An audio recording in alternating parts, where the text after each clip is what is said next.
Let's take a look at the $20 NFC smart lock from Ikea. It's called ROTHULT. You'll need 3 small AAA batteries to operate it. So let's open it up, take a look. So inside the packaging, you have some mounting hardware, these 2 pieces. You have the installation manual, and then you have the instruction manual. Along with the lock, you have 2 key cards, which you will use to operate it.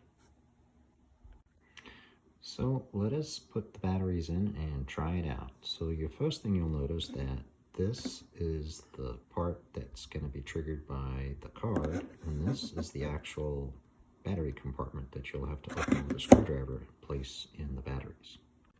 This is the battery compartment disconnected so that you can place the batteries inside, and let's go ahead and do that. Make sure the batteries are aligned the proper way, and then let's put it back together.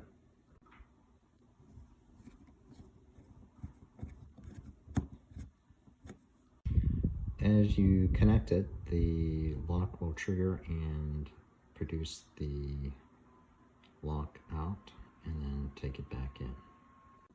Okay, so let's take one of the keys and try out the lock.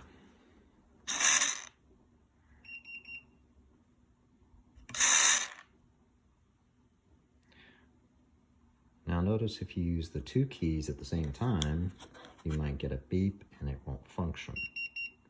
That's perfectly normal. It's 2 keys trying to access it. But if you just go back to the original key, it'll work fine. And both keys work with the lock. So here we have a cabinet with 2 locks, and we have the lock. We're going to unlock it with the key card.